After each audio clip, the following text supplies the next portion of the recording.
আসসালামু আলাইকুম সম্মানিত দর্শক, আশা করি সবাই ভালো আছেন। দেশে এবং প্রবাসে যে যেখান থেকে দেখছেন সকলের সুস্বাস্থ্য কামনা করে আজকের পর্বটি শুরু করছি। অনেকে আমার কাছে প্রশ্ন করেছেন, আমার সম্পত্তির সকল কাগজপত্র রয়েছে, কিন্তু বিএস রেকর্ড আমার নামে না হয়ে অন্য একজনের নামে হয়ে গিয়ে বিডিএস রেকর্ডটি কার নামে হবে? যেহেতু জমির সকল কাগজপত্র আমার, বিএস বা বিআরএস রেকর্ড হয়েছে অন্যের নামে।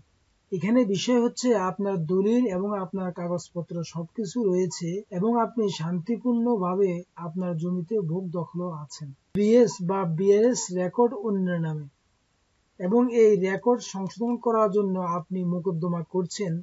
দেখা যাচ্ছে মামলার রায় বা ডিক্রি আপনার পক্ষে আসার আগে আপনার এলাকায় বাংলাদেশ ডিজিটাল সার্ভে বা বিডিএস রেকর্ড শুরু হয়ে গিয়েছে। এখন রেকর্ড কি আপনার নামে হবে নাকি যার নামে বিএস বা বিআরএস রেকর্ড হয়েছে তার নামে হবে? এখন বিষয় হচ্ছে আমাদেরকে আগে জানতে হবে রেকর্ডটা মূলত কি।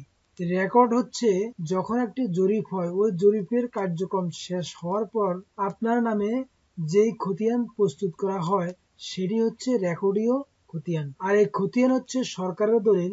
এই খতিয়ানের মাধ্যমে সরকার নিশ্চিত হয় জমিটি আপনার নিকট আছে না অন্য কোনো ব্যক্তির নিকট আছে। এই খতিয়ানের মাধ্যমে সরকার জমির মালিকের নিকট থেকে ভূমি উন্নয়ন কর আদায় করে। আপনার জমির দলিল আছে, আপনি জমি দখলে আছেন, কিন্তু আপনার খতিয়ান অন্যের নামে হয়ে গিয়েছে বিএস রেকর্ডে। আপনার রেকর্ড সংশোধন করার জন্য আপনি এরই মধ্যে মোকদ্দমাও করেছেন। যদি আপনি মোকদ্দমা না করতেন তাহলে ছিল একরকম, যেহেতু আপনি অলরেডি বিএস বা বিআরএস রেকর্ড সংশোধন করার জন্য মোকদ্দমা দায়ের করেছেন, সেক্ষেত্রে আপনার মামলার রায় বা ডিক্রি আপনার পক্ষে আসার আগে যদি আপনার এলাকায় বিডিএস রেকর্ড বা বাংলাদেশ ডিজিটাল জরিপ সম্পূর্ণ শুরু হয়ে যায়, তাহলে সেই জরিপ কিন্তু আপনার নামে হবে না। যেহেতু মামলা চলমান রয়েছে, যে রেকর্ডে ভুল, যে রেকর্ডটি অন্য নামে হয়ে আছে, সেই রেকর্ড সংশোধন না হওয়া পর্যন্ত যার নামে ভুলে বিএস বা বিআরএস রেকর্ড খতিয়ান হয়েছে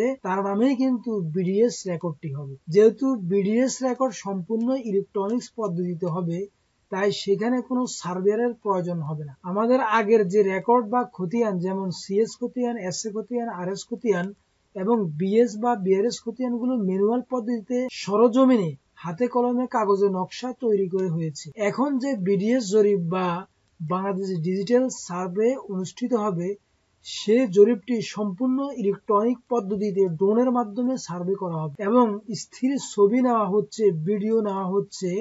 তাই সরজমিনে প্রতিটি জমি মাপার প্রয়োজন হচ্ছে না।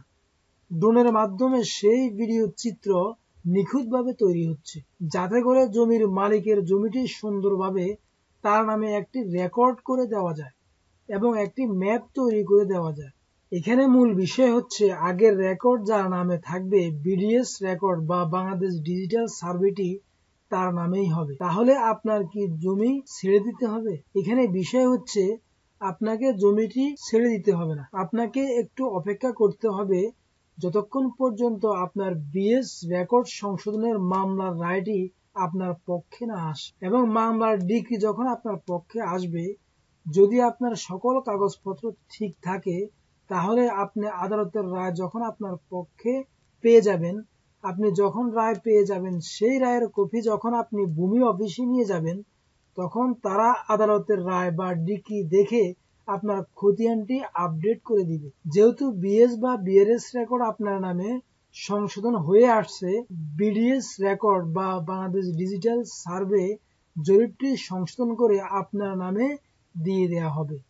এতে করে আপনি কোনো ভোগান্তিতে পড়বেন না এবং আপনি কোনো জমি হারানোর সম্ভাবনা আপনার নেই। আপনি অবশ্যই আপনার জমিটি পাবেন।